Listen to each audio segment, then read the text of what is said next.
Hey, it's Ramsey Dewey over here in Shanghai, China. Welcome to another edition of Q&A with the Coach. Today we have a comment. It's not actually a question, but as I was reading this, I had some thoughts of my own I'd like to share. So our friend Ryan says, I know somebody that went to China for 3 months to study Tai Chi Chuan.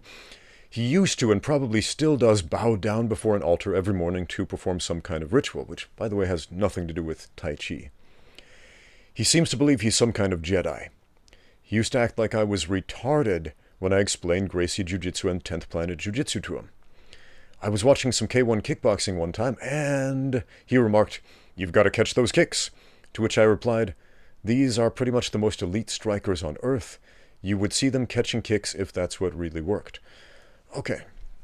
A couple of things. Catching kicks can work, but, like you said, in those specific situations, with the most elite strikers on earth fighting the most elite strikers on earth, they're probably making the best decisions that they possibly can at those specific times. So there may not be an opportune moment to catch kicks. When you see fighters who are really well versed in catching kicks, for example, a lot of Chinese Sanda fighters are really, really good at catching kicks. So if you watch like Kunlun Fight Combat League over here in China, it's a K1 rules kickboxing tournament. There is so much kick catching that happens, and they're really, really good at it. Whether your friend was good at catching kicks in 3 months of training Tai Chi, I'm guessing probably not. But having lived in China for that frame of time, he probably saw that type of behavior among Chinese martial artists, so he probably thought, well, that's the way to do it. I like catching kicks. I like catching kicks a lot. It is something I do a lot. I prefer to catch a kick rather than check it, more so in the context of mixed martial arts than in kickboxing. Because when you catch the kick, you essentially get a free takedown. And you get a full reversal of positions, and it's amazing. It's awesome. I love catching kicks. Can it work? Absolutely. Do you have to do your homework and invest a lot of time into that? Yes, you absolutely do. Are you going to be able to catch every kick? No, absolutely not. You have to set up a catch in a very specific way. You have to program your opponent to respond in a very specific way. Stop for a moment and consider this. If we're out on the street at some club or whatever, and some bozo comes up and pushes you, gets up in your face, what is your first instinct? Probably to push him back. If somebody comes up and hits you, your first instinct, whether you do it or not, is probably to hit him back. If somebody yells mean, angry words at you, your first instinct is to yell mean, angry words back. Why? Because that's human nature. It's what we do. It's how we're programmed. An eye for an eye and a tooth for a tooth, it's how we're programmed. And you can totally exploit that in fighting. If you want to catch a kick, you have to program your opponent to kick you back in a very specific place. Let's think about the round kick for a minute. The round kick thrown to the leg, to the body, or to the head. How do you know where your opponent is aiming at? Because at the beginning stage, it looks exactly the same for all three of those kicks. So how do you know where he's aiming? The answer is you don't, unless you've already programmed your opponent or predicted your opponent based on previous behaviors. But that can be very, very deceitful. So I'm going to tell you how, and it's really simple. It's stupidly simple. If you want to catch a leg kick, kick your opponent in the leg. And kick him in the leg hard and make it hurt. And there's an 80% chance he will kick you back with the exact same leg in the exact same spot. And so you know after you land that leg kick, there's a high probability your opponent will kick you back in that same spot. So you know where and when and how to catch it.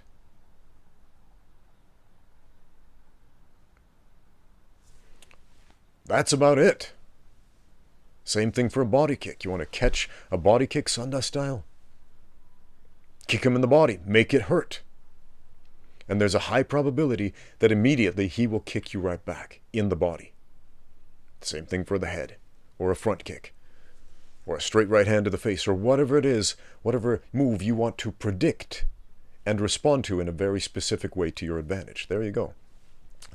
The second thing I wanted to talk about, it's a funny story. I know the guy goes to a foreign country for a couple of months, and suddenly he's the expert on all things about that country. I I've lived in a few different countries. I've spent a few years in Argentina, spent some time in Mexico. I've lived in China for over 10 years. I've traveled the world. Traveled all over Southeast Asia, Northern Asia, Mongolia. I've been to a lot of countries. I've experienced a lot of cultures. And my first major foreign country experience was living in Argentina. And I remember when I got back from Argentina, people started getting really annoyed with me because I would talk about it all the time. Oh, well, in Argentina it happened. This is what it's like. In Argentina, this is what they do. In Argentina, this and this and this. And I remember my sister-in-law at the time would just sigh like, oh man, another in Argentina story. Ugh. And it sounds like this is what you're going through with your friend. He spent some time in China and all of a sudden he comes back and he's the local resident expert of China. And it took me a long time to figure out how annoying that is. It took me a really long time to figure out how annoying that is. So, yeah, man. Cut your friend some slack. He's not the devil for being goofy. And hopefully, at some point in the future, hopefully the near future, he'll lighten up a little bit. But yeah, man, Tai Chi is interesting if you really understand what it is. There's a lot of goofy fake mysticism built up around the idea of Tai Chi or Tai Chi Chuan. And a lot of that is because of the way it sounds in the English language. So in English in America, we call it Tai Chi. And what else does Chi stand for? And we use the Cantonese romanization of that word Chi. C-H-I. In Mandarin, it is romanized in the Mandarin pinyin Q-I. Qi, which means breath. Sorry, no. I'm mixing up my characters here. Qi, Q-I, is not part of the word Tai Chi. Sorry. It's not part of the word Tai Chi at all. Qi, Q-I, means air or breath or gas. And it's sometimes kind of misappropriated to mean like mystical energy, which it totally doesn't.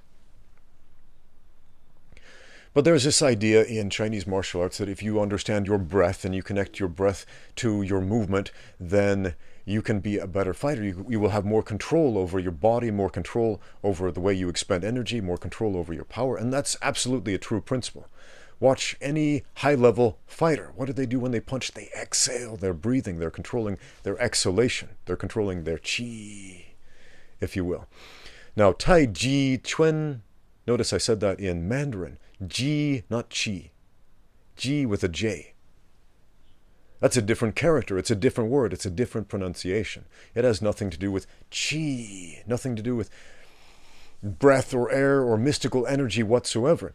Tai Chi, it basically means, Tai Chi Chuan basically means the highest form of martial arts, if you're going to translate that from Mandarin to English. The highest form of fighting is what that translates to. Nothing to do with mystical energy. Tai Chi Chuan is predominantly a grappling style. And this blew my mind when I first learned it because I'd seen all these videos of these guys who had spent a couple months in China training with some people doing forms or whatever. They come back and suddenly they're the YouTube expert on Tai Chi, and they're showing some goofy stuff and claiming to be able to make invisible fireballs and all this garbage that has absolutely nothing to do with the martial art of Tai Chi Chuan. Tai Chi Chuan is a grappling art for the most part. It does address the issue of striking, but it is predominantly a grappling art. I told a story a couple of times on this channel about a master of Tai Chi that I met in Jiangsu province, in the city of Zhenjiang. And he would train outside of the vinegar factory, the famous Zhenjiang vinegar factory. Every morning at 7 a.m., a guy named Yu Dao Shui. And I trained with this guy about 10 years ago. He was 80 years old at the time. I don't know if he's still alive. If he is, he would be almost 91. So I don't know. I've got my doubts if he's still among us, but he was super fit. He was the fittest old man. The fittest old man of 80 that I'd ever met in my life. This guy was athletic. He trained every day, religiously. How long did he train? 1 hour a day from 7 a.m. to 8 a.m. That's it. No 16 hours in the gym like people mistakenly think is how you get good at fighting. No, consistency trumps volume, which is one of the most important lessons of Tai Chi Chuan that I learned from Master Wu. And this guy was a legitimate master of Wu Dao Shui, and I don't throw that title out there lightly. I don't call anybody master. This guy was an absolute master of Tai Chi. He understood the physical aspect of it. That a fight is a physical process where people are throwing punches and kicks at you and wrestling you, trying to throw you on the floor and beat you up. And his martial art addressed that. The man would spar. He would do his forms, yeah. But he would also spar. He would do drills with his students. Drills with actual resistance. Whoa, mind blown. Ever seen that in a martial arts class before? Probably the ones where people actually learn how to fight, right?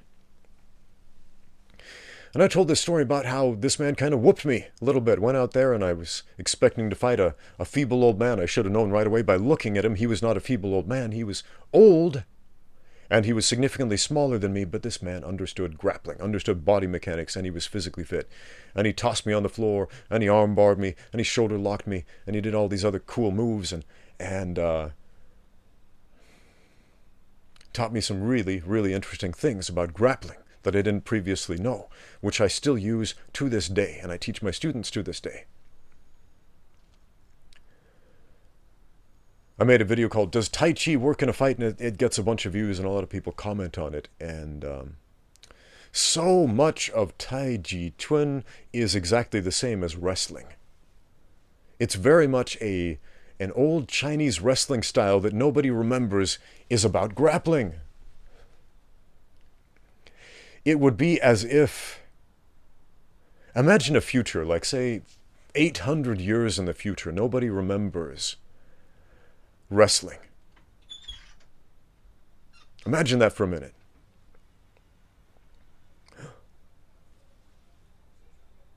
Imagine a future where nobody remembers wrestling. Well, they remember the idea of it. They remember what wrestlers wore. They remember they wear singlets. They remember they do certain movements. Okay? Imagine a future where they only remember the idea of wrestling, but nobody actually wrestles. So instead you've got old guys hanging out in the park wearing singlets, doing slow motion shadow wrestling, talking about how it's about mystical chi energy and invisible fireballs. Wouldn't that be ridiculous? Well, absolutely yes, because that is the same exact thing that has happened with Tai Chi, and I hate it, but, you know, it's kind of fun to have some esoteric knowledge about a martial art like that. So take that for what it's worth. Be nice to your goofy friends. Thanks for watching. Now get out there and train!